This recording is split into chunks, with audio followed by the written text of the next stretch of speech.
Hey crew, I've got the key to my Dodge Demon 170 and today I'm going to drive it in the rain. And that may seem like a very simple task, but I'll show you why it's actually a challenge for this car after remote start.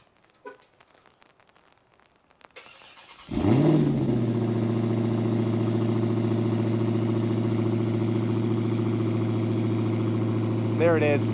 Now let me back it out of its cozy cave. Oh, just hearing the rainwater on the roof, making me realize I just paid to detail this car. And now I'm gonna get it wet and dirty. What am I thinking? There's that water. Now, let me explain why. Driving my Demon 170 in the rain makes me so nervous. Well, two reasons, in fact. On E85 fuel, this car makes 1,025 horsepower and 945 pound-feet of torque sent to just the rear tires. And let's talk about these tires a second, because they're Mickey Thompson street legal drag radials. And I say street legal so softly because they're like a lowercase street legal, like a smaller font size street legal. The only thing making these tires street legal are the 4 grooves that they had to modify the non-street legal Mickey Thompsons to have. These go in the center. Now, typically, a normal tire will also have plenty of sipes that come off those center grooves to eject water buildup. As you can see, we don't have that on the Demon 170's tires. And so that means there is the potential for water to build up between the tire and the road surface, creating the potential for hydroplaning. Are you getting why I'm feeling a bit nervous now? So why am I driving this car in the rain? 2 reasons. One, I've never gotten over this. If someone tells me not to do something, I really want to do it. So I'm not supposed to do this, so I'm going to do it. 2, I do need more E85 fuel. So the mission today is just to go get gas.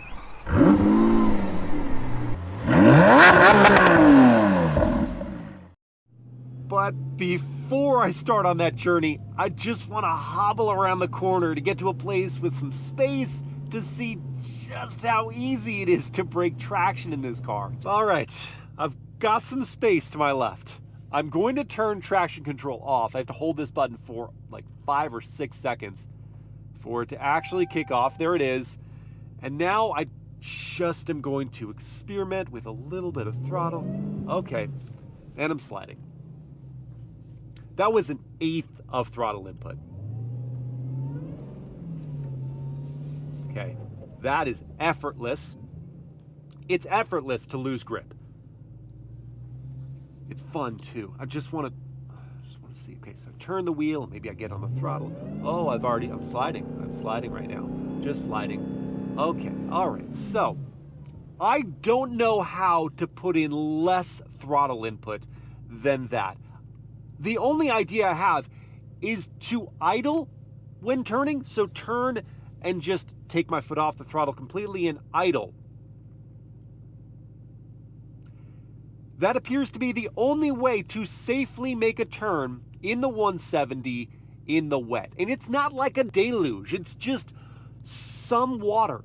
Just some standing water on the ground. If I put in any throttle, I'm slipping. I don't want to do it again though. This time like wanting that. So you can see I'm in auto mode right now with 1,024 horsepower detected. I'm not on the purity of E85 that I should, I guess. Let's go to drag mode. I'm just gonna perk up throttle response and all that good stuff. And I'm just, okay.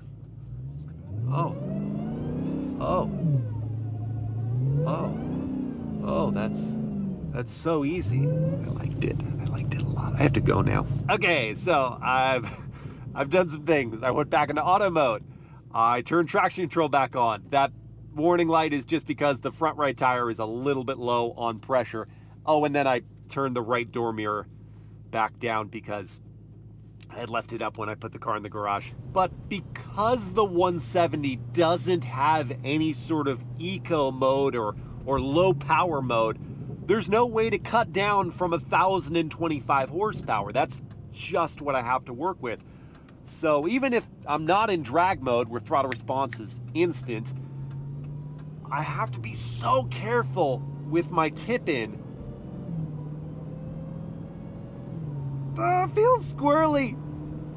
I mean, squirrelier than normal. This drag suspension has squish to it, and therefore the back end usually feels loose, but this feels extra loose. I can't believe I'm getting on the highway right now.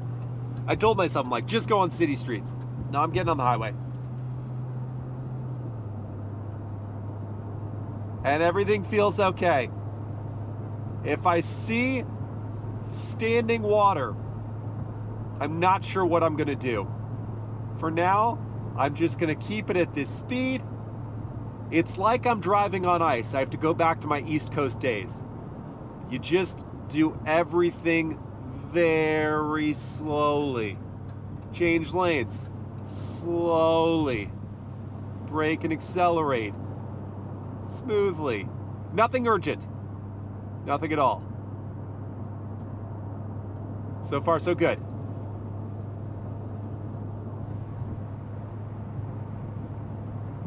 That different road surface didn't feel right. That was scary. I'm gonna go the rest of the way on city streets, which means taking this off ramp. Brake carefully. Not too aggressive with the downshifts, dodge. Traction light, oh, there it was. Too sporty. Probably another good thing to mention is that it's not like these Mickey Thompsons are a fresh set of rubber. This ultra soft compound just disintegrates very quickly. And I already have 1,043 miles on this car. And those were not gentle miles after the first 500-mile break-in. So they've been worn a little bit and therefore have even less grip. The tension and just locked in focus I have driving this car right now is a little bit unusual. I mean, I always approach this car with some trepidation, as I feel like any responsible individual should. There's 1,025 horsepower just going to the rear tires. If you don't respect that, you're gonna be in trouble. But right now especially, it's not as if I don't think that the traction control system's going to work or I wouldn't be able to correct something, but I'm just expecting it to lose traction at any given moment. And so I don't get to focus on the things I typically focus on, like, man, this ride is so compliant, and man, these seats are so comfortable.